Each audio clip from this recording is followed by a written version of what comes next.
చక్కగా జీలకర్ర బెల్లం అనేటువంటి కార్యక్రమం పూర్తయి ఇప్పుడు జరుగుతుందండి మాంగళ్య సూత్ర ధారణ కార్యక్రమం. అంటే రాజాపత్య వివాహంలో మాంగళ్య స్థానానికి సంబంధం లేదండి. జీలకర్ర బెల్లంలోనే ఇలా కనుక్కున్నాను కదా ఏంటి ప్రమాణం అని.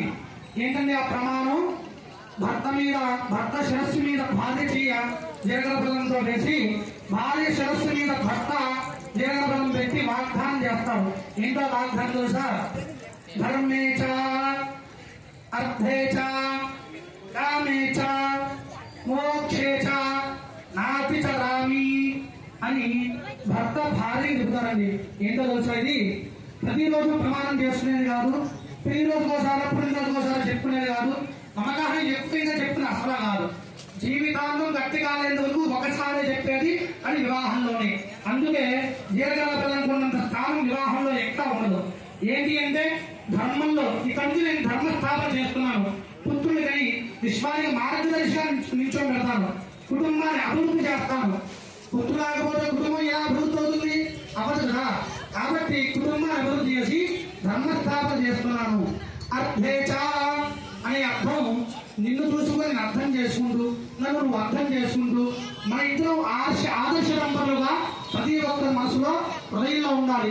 ఏ రోజు మీ ఇంట్లో వాళ్ళు బాధపడేటట్టుగా కాదు, నా ఇంట్లో వాళ్ళు బాధపడుకునే అవకాశం రాకుండా అర్థం చేసుకుంటూ వెళ్ళాలి అని ప్రమాణం చేస్తారు. ధర్మేచ అర్థేచ కామేచ సుఖ సంతోషాల్లో వెనకడు వేయకుండా ఇద్దరం కూడా ఒకే ఆలోచనతో ఉండాలి. మోక్షేచ చివరి క్షణం వరకు కూడా ఇద్దరం కలిసి ఉండాలి. నాటి చరామి అన్నాడంట. వెంటనే అమ్మాయి ఏమంటుందండి? నాటి చరితవ్య ఏమంటుంది? నాటి చరితవ్య, నాకు దీనికి అంగీకరించే ఇంతటి వాగ్దానం ఏ భర్తగా ఇస్తాడండి? చెప్పండి. ఏమయ్యా వివాహం చేస్తాను వచ్చే టైంలో నేనే వస్తాను అడుగుతావా, నువ్వు అన్నీ పెళ్లి చేసుకుంటావా అని భార్య అడిగితే వచ్చే టైంలో కూడా నువ్వేనా అని ఈ రోజు అడుగుతున్నారు. కానీ మోక్షేచ, మోక్షం అంటే ఏంటి? ఆనందంతో చివరి క్షణం వరకు తర్వాత కూడా నువ్వు నా పక్కనే ఉండాలి, మరణం తర్వాత కూడా అని చెబుతారండి. నాటి చరితవ్య, ఇంతటి వాగ్దానం నుంచి ప్రపంచంలో ఏ వాగ్దానం ఉండదు. కాబట్టి అమ్మాయి కూడా అబ్బాయి శిరస్సు మీద వేసి చెప్తుంది భర్త చేసింది. ఇంకా భర్త అంతటి గొప్ప వాగ్దానాలు చేసినప్పుడు భార్య కూడా చెప్పాలి కదా. ధర్మేచ అర్థేచ కామేచ మోక్షేచ నాతి చరామి. ఇంకా చూడు, నువ్వు చెప్పిందే అర్థేచ అన్నావు, నేను అర్థం చేసుకోవాలి కదా. నువ్వు చెప్పిందే నేను చెబుతున్నాను, నువ్వు నీకు నష్టమేనా? నాతి చరితవ్య అని భర్త కూడా ఇష్టాంగీకారంతో ప్రమాణం చేసుకుంటారండి. అందుకే వివాహంలో జీలకర్ర బెల్లంలో తిప్పితే నేను ఎక్కడా కూడా ప్రమాణాలు జరగదు. ఒకవేళ మన్నాడు చేసుకున్నా కూడా అది చల్లదన్నమాట.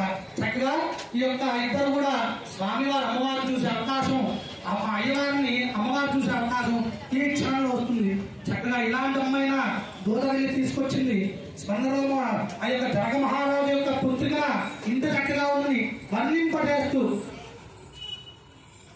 స్వామివారు కూడా అమ్మవారు చూస్తూ వర్ణింపజేస్తూ శాంతాకారం మృగశైనం పద్మనాభం సురేశం విష్ణాకారం గగన సదృశం మేఘవర్ణం శుభాంగం. ఎవరి యొక్క స్వరూపం అంటే ఆయన విష్ణుమూర్తి యొక్క స్వరూపం. విష్ణుమూర్తి ఎలా ఉంటారు?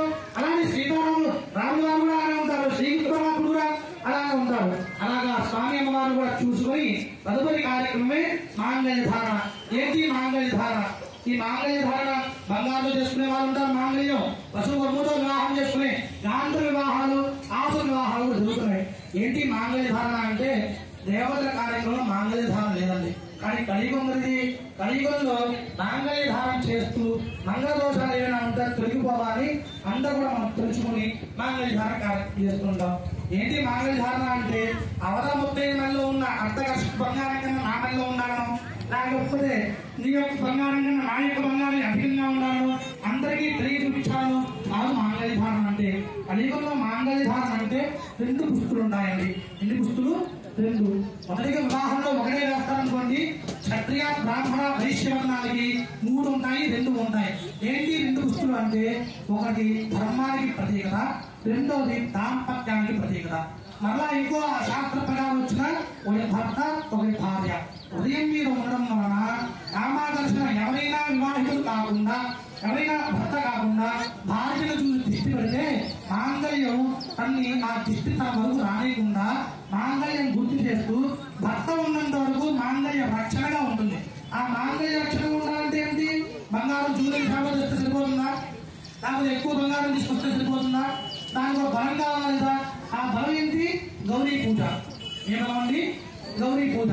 గౌరీ మంత్రాలతో చదువుతూ ఆ బ్రహ్మచారి ఎవరైతే ఉంటారో ఆ కన్యలో గౌరీ పూజలు చేస్తూ ఆ మాంగళ్య బలం మీద కుంకుమ పెడితే గౌరీ ఆ మాంగళ్యంలో తిష్ట వేసి కూర్చుంటుంది.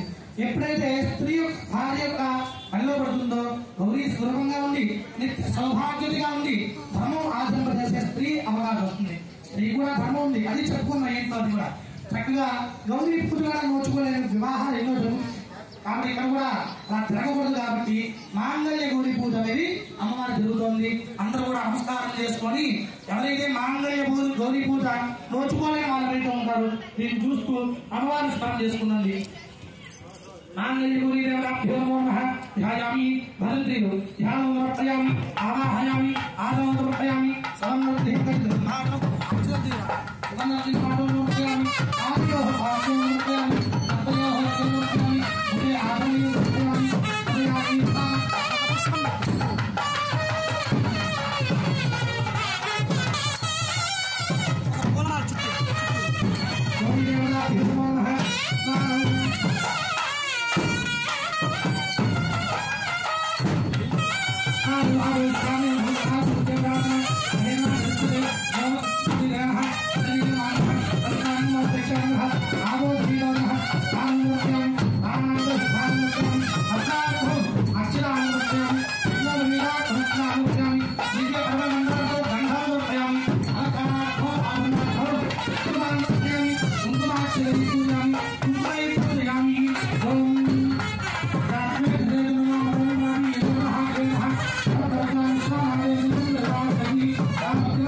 మొదటిగా భార్య గుర్తుపెట్టుకోమన్నా, ఇది అందరి జీవితాలు ఉంటాయని కాదు, భవిష్యత్ వర్తమానంలో ఇలానే ఉండాలని ఆదర్శంతో మన చేతులతో వివాహం చేయించుకున్నారు.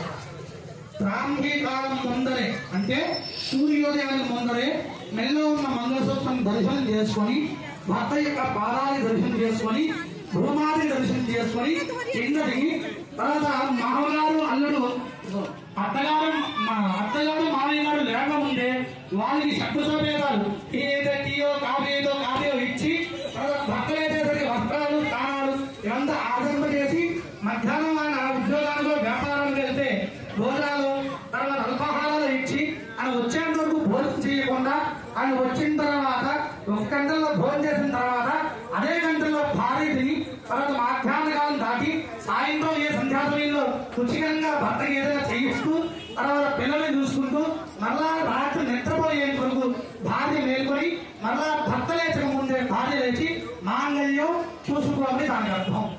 ఇప్పుడు ఎలా ఉందో తెలియదు కానీ మంగళసూత్రాలకు ఏంటయ్యా అర్థం అంటే ధర్మం ఆడవారు చేయాల్సింది, మగవారు చేసే ధర్మం ఏంటి? మాంగళ్య ధారణ చేయాలి అంటే ధరింపజేసిన స్త్రీ ఇదంతా ఆచరింప చేయాలి. ఎప్పుడైతే ఆచరింప చేస్తారో ఇలా చెప్పాను కదా, ధర్మేచ ఇదే ధర్మం. ఇలా స్త్రీ ఉన్నట్లయితేనే దాంపత్యం బాగుంటుంది, ఇలా కుటుంబం కూడా బాగుంటుంది.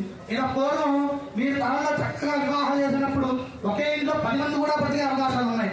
ఇప్పుడు వివాహాలు భార్యాభర్తలే చక్కగా కష్టంగా బతుకుతున్నారు.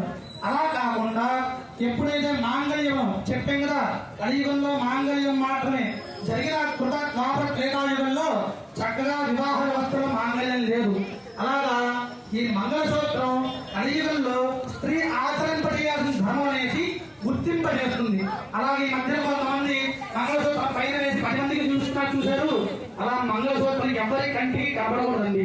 మంగళసూత్రం ఎవ్వరి కంటికి, ఒక భర్త కంటికి తప్పితే ఆ ఇంట్లో ఎవ్వరి కంటికి కనిపించకూడదు.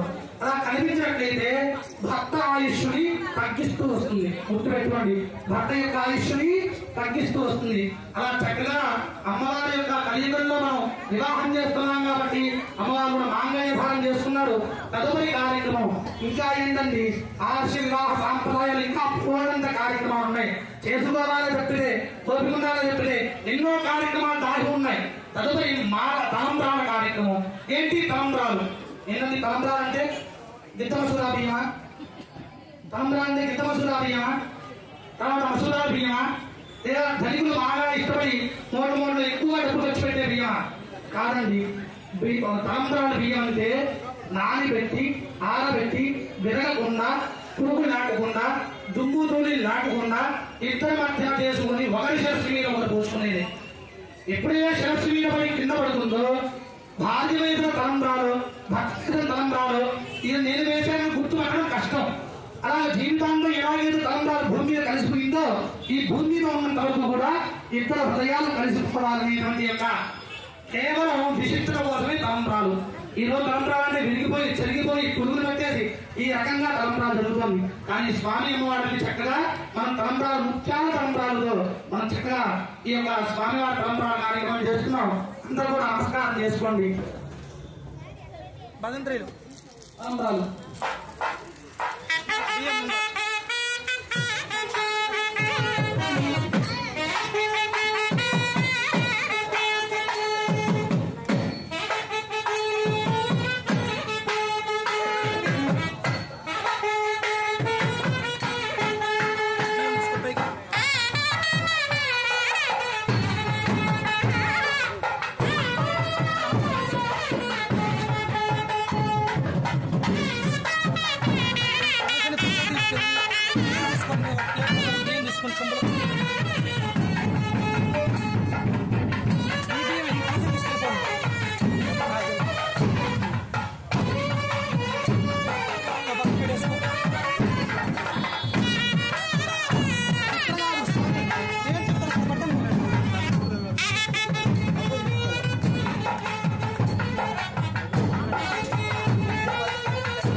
పదవ్యాధి యథా బ్రహ్మోహరి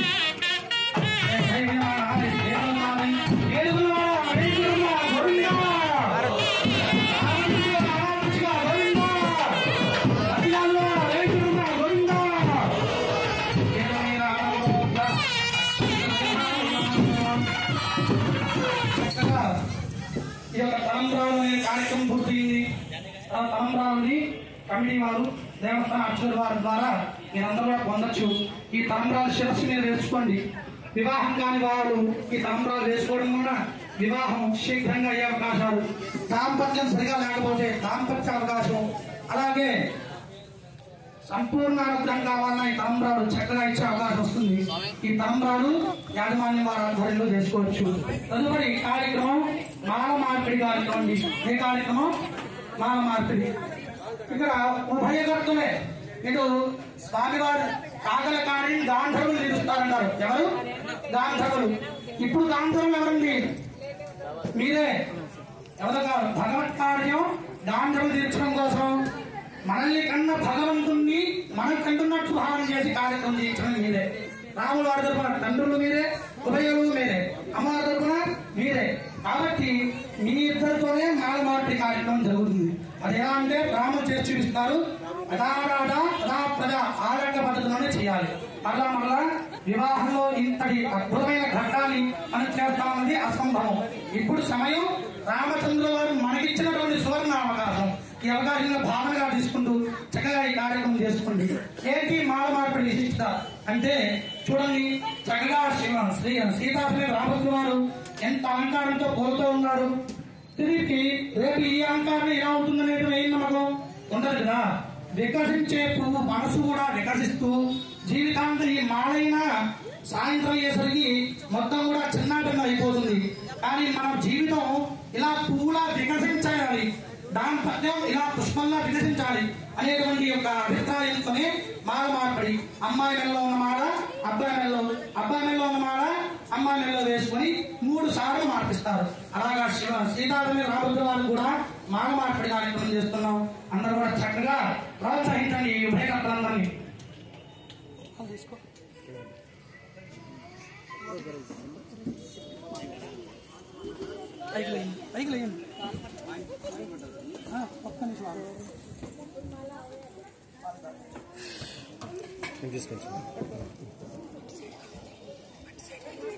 మీరు మాకు ఇవ్వాలి, మేమేం చేస్తామో అది మీరు చేయాలి. అర్థమైందండి? మీరు ఒక వంతు, మీరు ఒక వంతు. తర్వాత భార్యలతో ఇవ్వండి నాకు తీసుకుంటాం. కొంచెం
ఆలకించదమ్మా.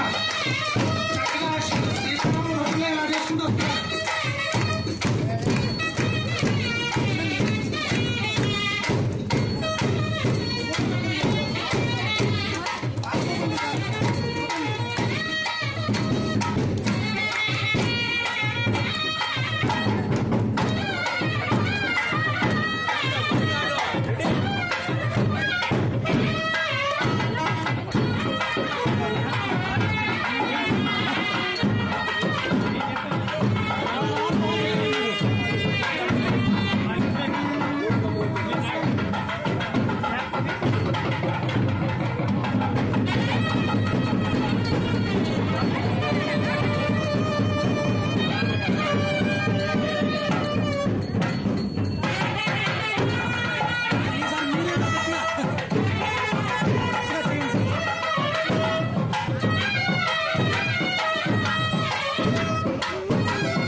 హిరణ్యపాత్రని నీరాజనం అయా మంగళహారతి వస్తుంది.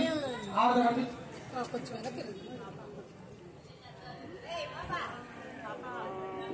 ఓం మంగళంగౌదలేంద్రాయ మహనీయ గుణాత్మనే చక్రవర్తి రాజాయ సార్వభౌమ వేదవేదాంతవేద్యాయ వేదశ్యామమూర్తయే వంశామోహరూపాయ పుణ్యశ్లోకాయ మంగళం.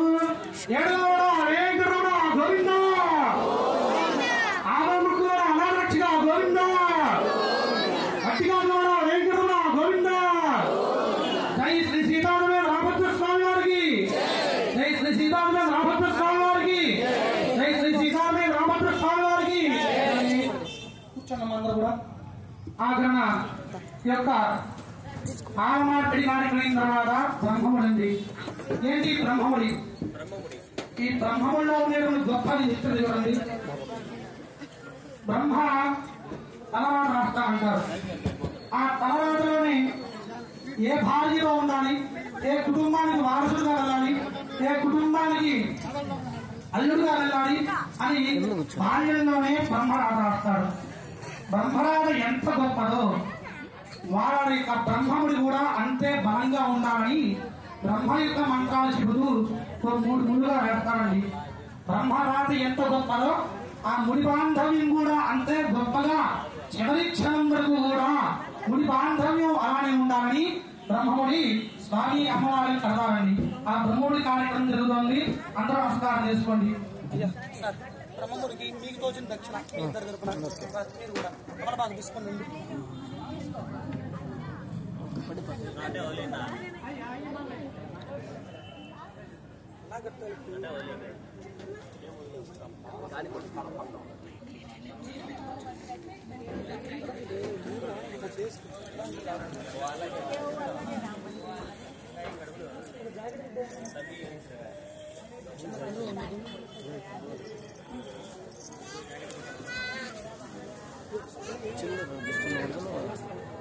ఉందా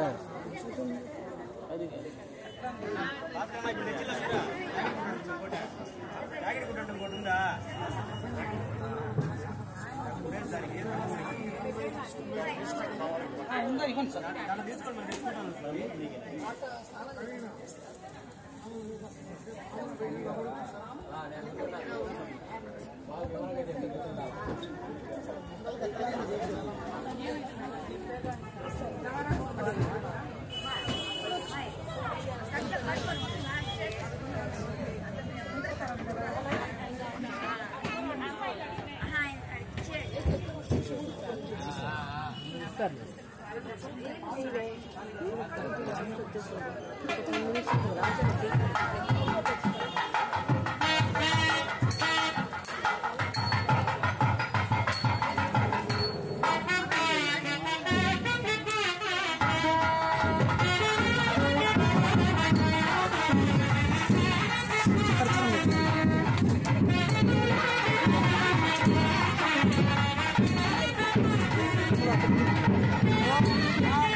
చక్కగా బ్రహ్మముడి అనే కార్యక్రమం కూడా పూర్తయింది. ఆఖరి కార్యక్రమం వివాహంలో ఇంకా చాలా ఉంది. వివాహం ఇంకా చాలా ఎక్కువే ఉంది. కానీ ఇంకా చేసుకోబోతూ ఉంటే ఇక్కడ మనకు కూడా అవకాశం లేదు కాబట్టి బంతి ఆట కార్యక్రమంతో పూర్తి చేసుకుని ఈ యొక్క సీతారామ వారి యొక్క సంపూర్ణ అనుగ్రహం పొందుతామండి.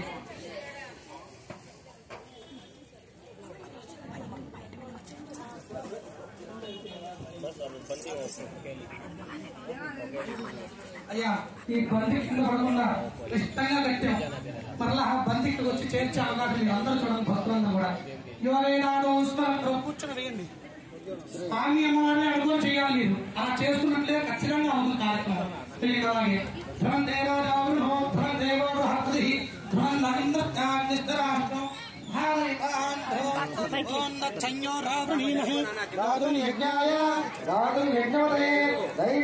స్వస్తిరస్తునః స్వస్తిర్మానుషేభ్యః ఓం యాదవేషో కరుణాస్తు గవేః సం చతుష్పదే ఓం శాంతి శాంతి శాంతి శాస్త్రీయ రావణః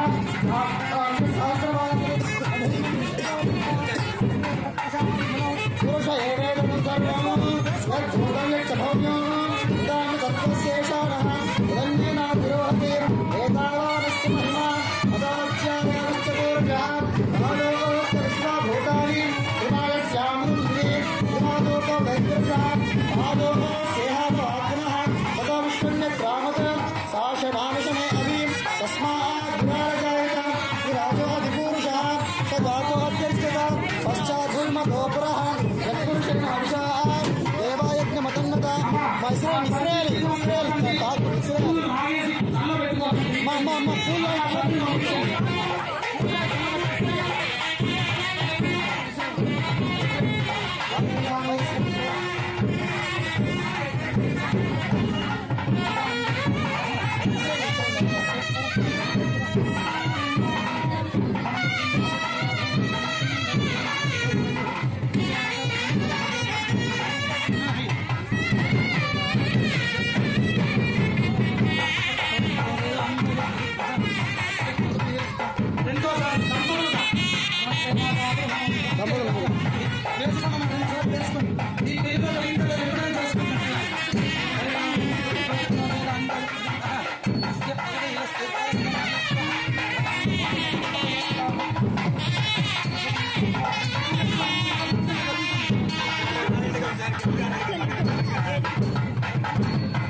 చక్కగా ఈ యొక్క బంధాలతో వివాహం అనేటువంటి కార్యక్రమాన్ని పూర్తవుతుందండి.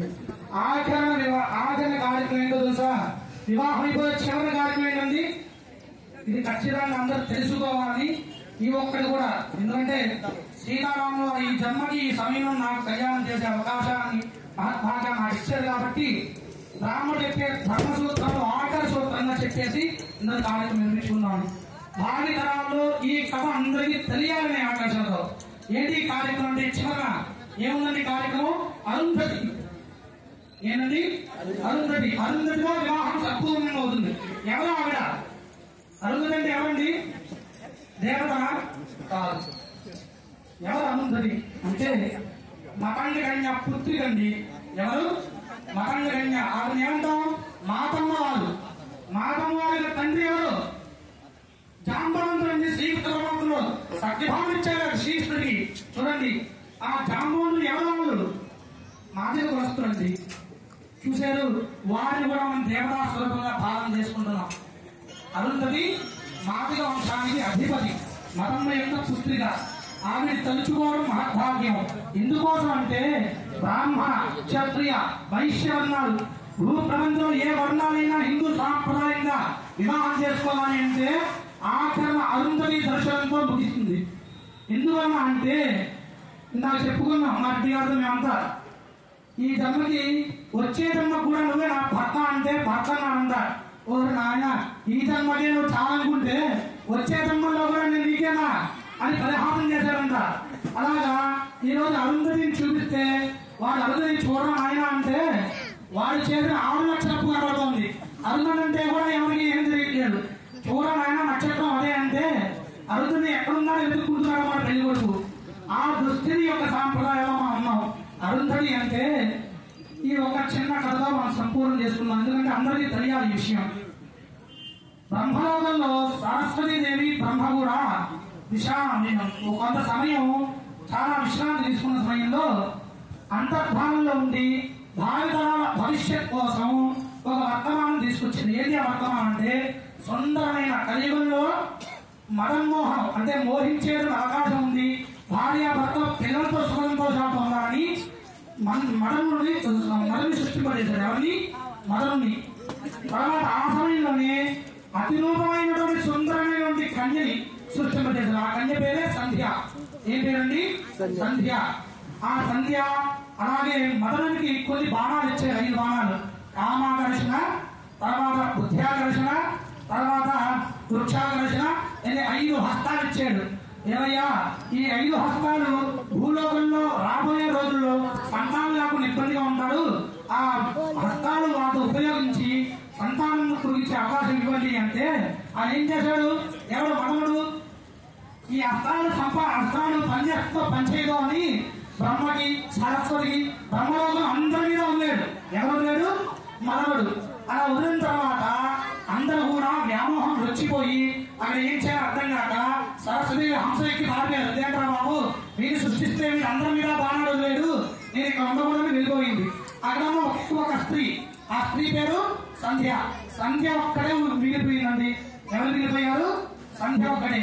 అందరూ కామాకర్షతో ఉండే వ్యక్తులందరూ సంధ్య మీద దగ్గరికి వచ్చేశారు. ఆ సమయంలో ఏం చేయాలో తోచగా సంధ్య బ్రహ్మ కలిసి పరమేశ్వరుడు తపస్సు చేసుకున్నారు.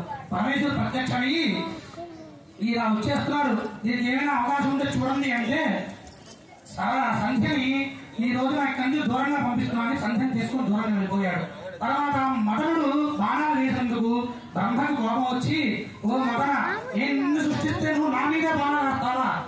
ఎవరైతే శివుడు ఉంటాడో శివుడి యొక్క 3వ కల్లో భస్మం అయిపోతాడు అన్నాడు. అయ్యా లేదా మొట్టమొదటిగా భస్మం చేసిన వాడు ఈ యొక్క మదనుడు. అంతా అయిన తర్వాత సంధ్య పరమేశ్వరుడు అయిందంట, స్వామి, ఈ శరీరం కోసం అందరూ కూడా పరితపించి నన్ను దృష్టి పెట్టారు. అందరూ నా దగ్గర వ్యామోహం కోసం వచ్చారు. ఈ శరీరం నాకు వద్దు, వచ్చే జన్మంటూ ఉంటే మంచి ఋషిలో వివాహం చేసే అవకాశం ఇవ్వండి స్వామి అంటే, తర్వాత మఠాది అనేటువంటి ఋషి యజ్ఞయాగాదిత్తులు చేస్తున్నాడు. చంద్రగుప్త యొక్క నదీ తీరంలో, ఆ భాగ నదీ తీరంలో హోమాల్లో నువ్వు దగ్ధమవు, పవిత్రంగా శరీరం అంతా కూడా హోమగండంలో అవుతుంది. తర్వాత మరలా జన్మిస్తావు అంటే ఆ యొక్క పరమేశ్వరు యొక్క సంకల్పంతో ఆ యొక్క చంద్రగుప్త యొక్క నదీ భాగం దగ్గరకు వచ్చి హోమం చేస్తున్న సమయంలో హోమంలోనే దగ్ధమైంది. ఎవరు? సంధ్య.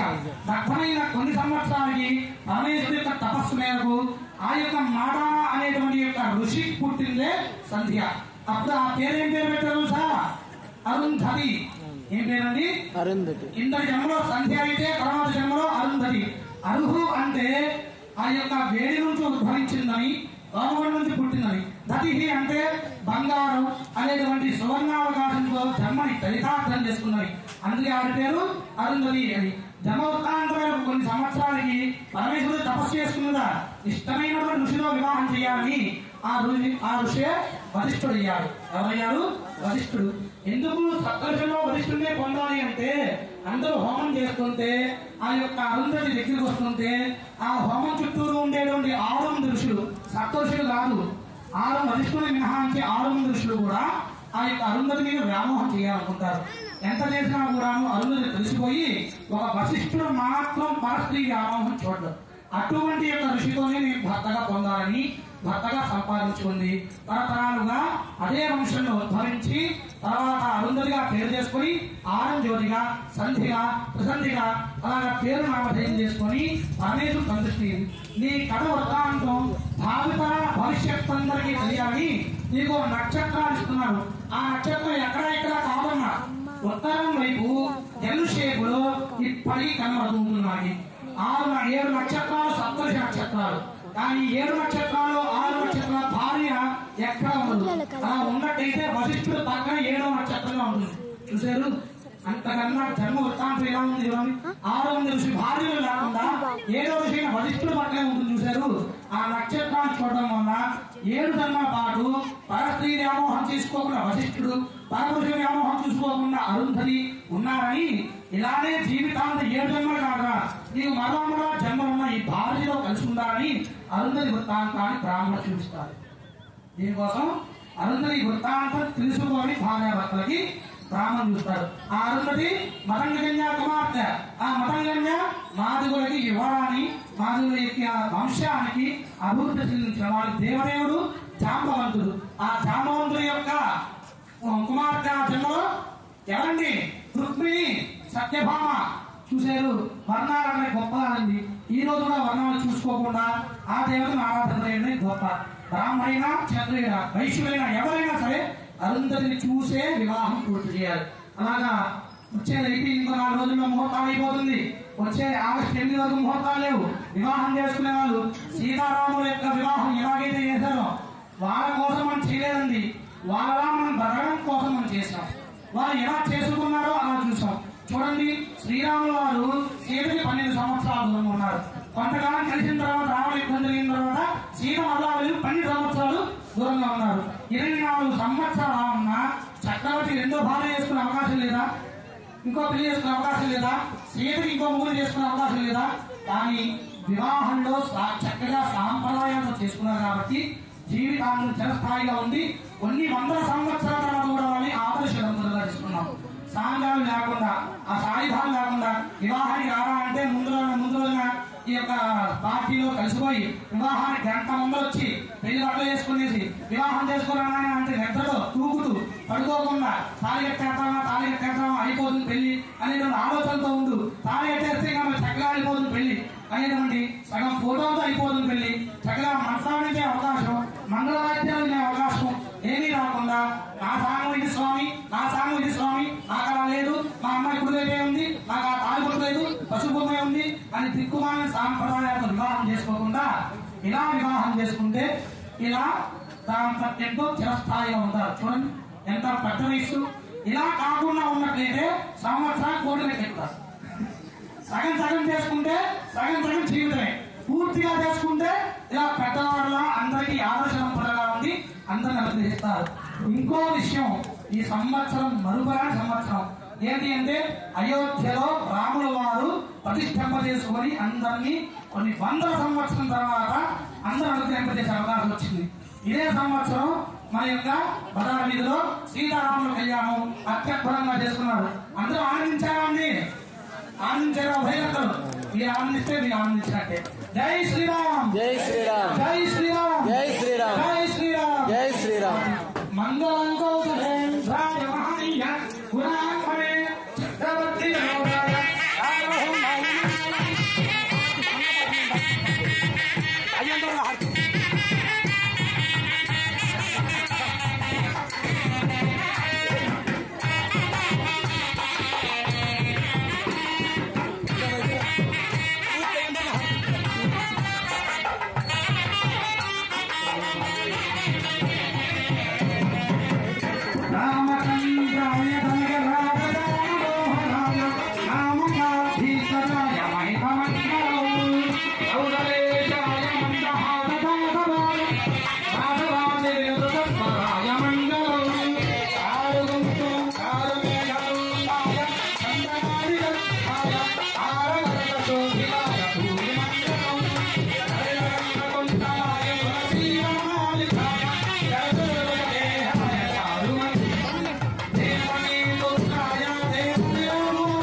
ఈరోజు హనుమత్ చేయండి. హనుమంతులా మనం ఆడుకున్నాం. హనుమంతులు లేకపోయినా మనలో హనుమంతుంది ఉదయాలు తీసుకుని బంధువులు తీసుకుని చక్కగా తీసుకున్నాం. చిత్తా నక్షత్రం ఈ రోజు వచ్చినప్పుడు చెత్త గుర్తు దానికి తీసుకుంటాం కదా. ఆహా చక్కగా రాములవారి కళ్యాణానికి ఎంతమంది వచ్చారు రాసుకుంటారేమో అక్కడ. అంతకన్నా మంగళవారం కూడా ఈ రోజు మంగళవారం రోజున అమ్మవారికి మాంగళ్య ధారణ చేసాం. అదృష్టం జన్మ చరితార్థం. హరి ఓం స్వస్తి స్వస్తి పరిపాలయంతాం న్యాయేన మార్గేణ మహిమీషాః గోత్రాన్వయత శుభమస్య లోకాః సమస్తాః గ్రామాః సమస్తాః సుఖినో భవంతు. లోకా సమస్తాః సుఖినో భవంతు. ధర్మక్షేత్రే కురుక్షేత్రే రామకాః పాండవాః లోకకళ్యాణార్థం శ్రీ సీతాసమేత రామభద్ర స్వామిని నమో నమః. సర్వే జనాః గోః బ్రాహ్మణాః శుభం భవతు. లోకాః సమస్తాః సుఖినో భవంతు. అయ్యా ఉభయకర్తలందరూ కూర్చొని తలంబ్రాలు ఒక్కసారి వేస్తాను, తర్వాత బయట పంపిద్దాం. పర్లేదు వస్తానమ్మా. ముందర ఉభయకర్తలు దిగితే మీ దగ్గరికి వస్తాను.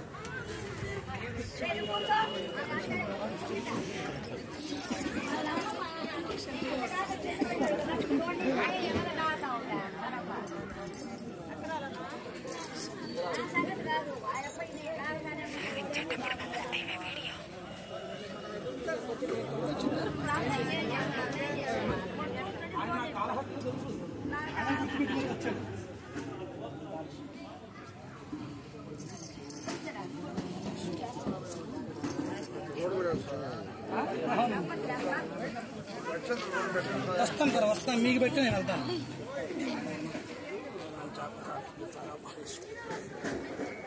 అయ్యా బయట అక్షరాలు పంపించండి. తలంబరాలు స్వామి అందరికి తలంబరాలు వేసి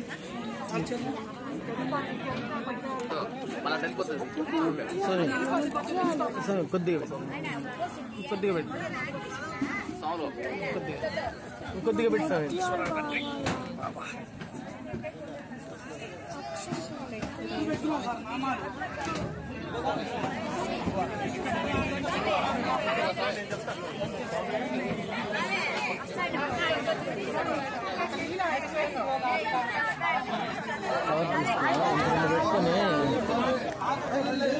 చెప్పు స్వామి పేరు ఏం పెడతా? కార్తీక్ స్వామి. కార్తీక్ స్వామి. కార్తీక్ స్వామి. స్వామి స్వామి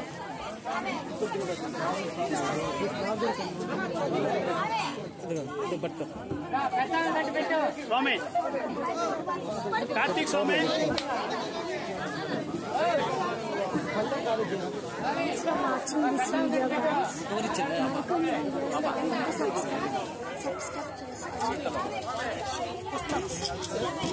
Subscribe